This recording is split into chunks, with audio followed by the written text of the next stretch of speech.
ৰাহুল গান্ধীক ভোট দিয়া মানে যে পাকিস্তানক ভোট দিয়া ৰাজনীতিত আকাশ পাতাল পাৰ্থক্য মই সংঘৰ্ষ কৰি ইয়ালৈকে আহিছো মোৰ দেউতাটো মুখ্যমন্ত্ৰীয়ে নাছিলে গতিকে কিমান আপোনালোকে ভাবকচোন কিমান গালি গালাজ কৰি মোক কিমান চেষ্টা কৰিছে তাৰ পিছত মই কত যুজি ইয়ালৈকে আহিছো গতিকে মোৰ যাত্ৰাটো হল সংঘৰ্ষ সোণৰ চামুচ মুখত লৈতো আমি জন্মাই নাই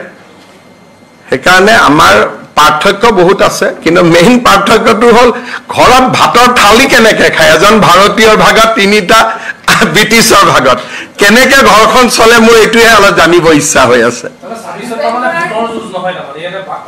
একো যুঁজে নহয় বিজেপিৰ ডেভেলপমেণ্ট আৰু নৰেন্দ্ৰ মোদীৰ নেতৃত্বক মেটচ কৰিব পৰা একো ৰাস্তাই নাই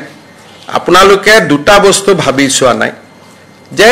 পাকিস্তান ভাৰতৰ যুদ্ধতে ৰাহুল গান্ধীয়ে কাক সমৰ্থন কৰিলে আৰু গোটেই ৰাহুল গান্ধীৰ পাৰ্টিটোৱে কাক সহায় কৰিলে গতিকে অসমৰ মানুহ ভাৰতীয় অসমৰ মানুহে অকল আকৌ মই কৈছো অসমৰ মানুহে যেনেকে নিউজ লাইভ প্ৰাগ টিভি প্ৰতিদিন চাই তেনেকে অসমৰ মানুহে টাইমছ নাও ৰিপাব্লিকো চাই অসমৰ মানুহে যেনেকে অসমৰ ইউটিউব চাই তেনেকে ভাৰতৰ ইউটিউবো চাই অসমৰ মানুহ ভাৰতীয় গতিকে ভাৰতৰ ৰাজনৈতিক প্ৰেক্ষাপটত ৰাহুল গান্ধীক ভোট দিয়া মানে যে পাকিস্তানক ভোট দিয়া বাকিটো এইবিলাক সৰু সুৰা কথা থাকিয়ে গ'ল আসলটো মুৰব্বীজনে প্ৰ পাকিস্তান নহয় কালি মধ্যপ্ৰদেশত কিনবোৰ কথা কৈছে আপোনালোকে নিজে শুনিছে সেইকাৰণে নেশ্যনেলিজম আইডেন্টিটি আৰু ডেভেলপমেন্ট আমাক বিজেপিৰ অসমত কোনো বিকল্পই নাই অসমীয়া ভাৰতীয় মানুহৰ কাৰণে বিজেপি যে নেসেসাৰী ইন আসাম আজি কোনে সিদ্ধান্ত ল'ব পাৰে যে অসমীয়া মানুহক আৰ্মছ লাইসেন্স দিম এটো কংগ্ৰেছে কেতিয়াবা সিদ্ধান্ত ল'ব পাৰিব বৰদুৱাৰ পৰা এভিকশন কৰি দিম কাজিৰঙাত গড় এটাও হত্যা হ'ব নিদু বৰপেটা সত্ৰৰ ফালে ৰঙা চকু দেখুৱাব নিদু এই সিদ্ধান্ত কোনে ল'ব পাৰে বলে এটা বাচ্চাও চাইল্ড ম্যাৰেজ হ'ব নিদু এই সিদ্ধান্ত কোনে ল'ব পাৰে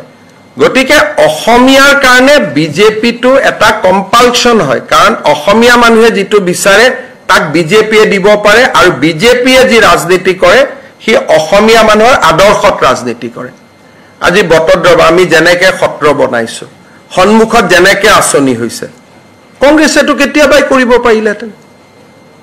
সেইকাৰণে ভাৰতীয় জনতা পাৰ্টি অসমৰ ৰাইজৰ মাজত একাকাৰ হৈ পৰিছে পৃথক কৰাটো সম্ভৱে নহয় যোৱা 3 দিন কংগ্ৰেছে প্ৰমাণ পালে চেষ্টা কৰিছিল যোৱা 3 দিনত পৃথক কৰিবটো নোৱাৰিলে আপোনালোকে নিজে টিভিৰ ভিজুৱেল চাব বানপানীত যন্ত্ৰণা কষ্ট আৰু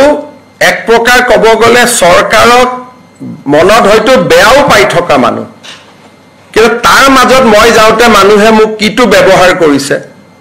যোৱা 3 দিনতো আপোনালোকে নিজে দেখিছে এটা যদি সত্যটো আপোনালোকে নাচাও বুলি ভাবে এটোটো মোৰ কোনো উপায় নাই এটো ঠিক যে একাংশ মানুহে নগাঁৱৰ পৰা একাংশ মানুহ আছে তেওঁলোককটো আমি ভোটো নালাগে বুলি কৈ দিও যে যদি আমি কন্ডিশনাল ভোট খোজো বাচ্চাক যদি সৰুতে বিয়া নিদিও বুলি কয় তেতিয়াহে আমাক ভোট লাগে